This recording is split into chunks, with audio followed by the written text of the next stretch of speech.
la sécurité du passeport n'est pas menacée pour autant. Car il ne suffit pas d'avoir accès au contenu de la puce pour pouvoir ensuite faire un faux passeport. C'est que le passeport suisse, le papier imprimé, est un des plus sûrs au monde.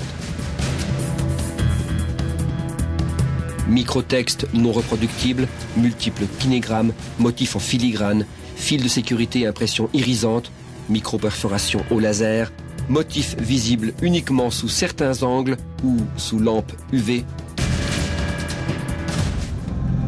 Un véritable coffre-fort. Quant à la puce du passeport suisse, si on peut la cloner, il est impossible d'en modifier le contenu. La puce RFID entraîne un autre problème, de sécurité cette fois. Elle envoie un numéro d'identification lorsqu'elle est sollicitée par un lecteur, même à plusieurs mètres de distance. Et ce mode d'identification permet de distinguer dans une foule les passeports de certains pays. Par exemple, les passeports italiens et néo-zélandais communiquent toujours avec le même numéro. Les Américains ont évidemment imaginé ce qui pourrait se passer dans l'esprit d'un terroriste et l'ont montré dans un petit film. Une bombe pourrait être programmée pour exploser au passage de certains passeports.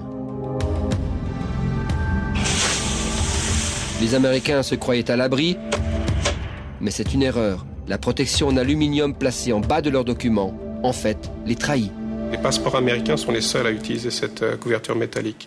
Donc finalement, quand on interroge un passeport à distance et qu'on reçoit un signal qui est très faible, on peut en déduire que c'est un passeport américain.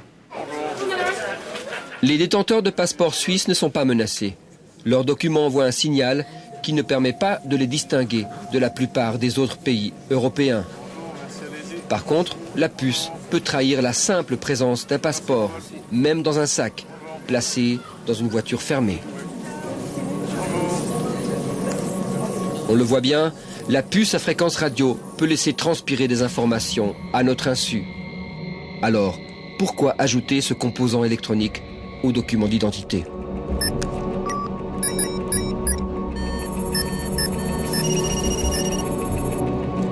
19 emplacements sont prévus dans la puce pour que demain, des images de nos empreintes digitales, de nos iris et encore d'autres informations biométriques y trouvent leur place. » La biométrie, c'est ce qui rend possible qu'une machine puisse reconnaître un homme, qu'une machine puisse reconnaître un être humain.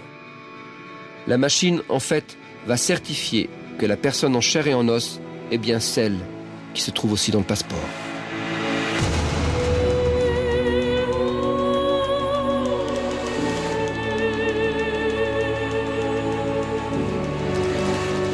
Ces parcelles de notre corps, le visage pour le moment, demain, les empreintes digitales,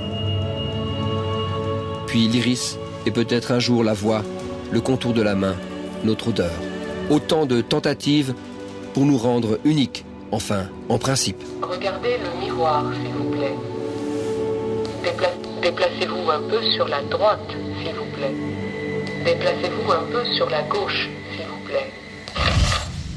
Le problème, c'est que c'est pas prouvable scientifiquement. C'est impossible de prouver, à moins de prendre toute la population, que telle ou telle modalité est absolument unique. Ingénieur en biométrie, Jonas Riccardi étudie les moyens de nous rendre justement uniques et identifiables de manière infaillible. Il collabore pour cela avec l'Institut de police scientifique à Lausanne. Pour l'heure, la Suisse n'utilise que la reconnaissance faciale dans le projet pilote de passeport biométrique.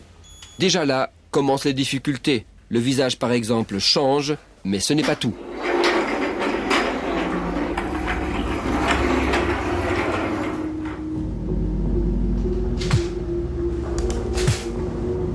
Le problème, c'est que la reconnaissance faciale marche très bien dans les laboratoires ou dans des environnements très contrôlés, mais dès qu'on a des variations de lumière ou des changements de position du visage comme ceci, eh bien, on a tout de suite une performance qui se dégrade pour la reconnaissance. Donc on peut avoir des faux rejets, par exemple.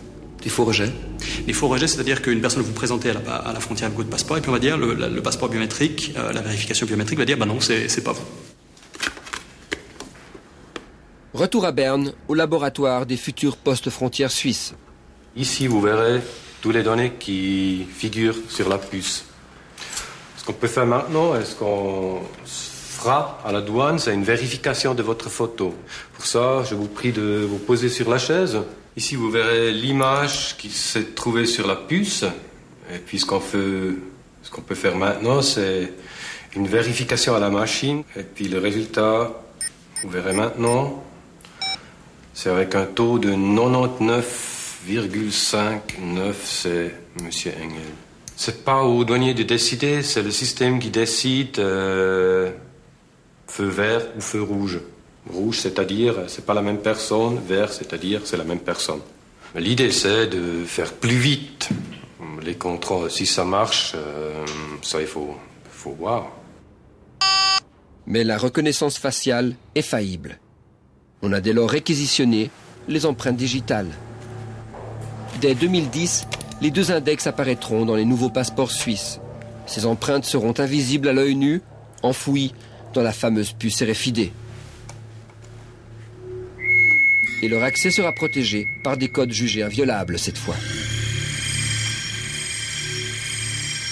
Pour l'empreinte digitale, un des problèmes qu'on a, c'est que c'est quelque chose qui peut être acquis à l'insu de la personne. Donc bien qu'en elle-même, on peut avoir des taux de reconnaissance très élevés, ça veut dire qu'on n'a pas beaucoup d'erreurs avec l'empreinte digitale, parce que c'est une technique qui existe depuis très longtemps, donc on sait l'utiliser.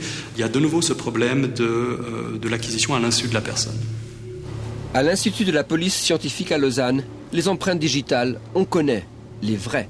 On s'entraîne maintenant à connaître les fausses, bricolées avec 2 bouts de ficelle. Une menace prise au sérieux par la police. Alors, pose ton index. Okay.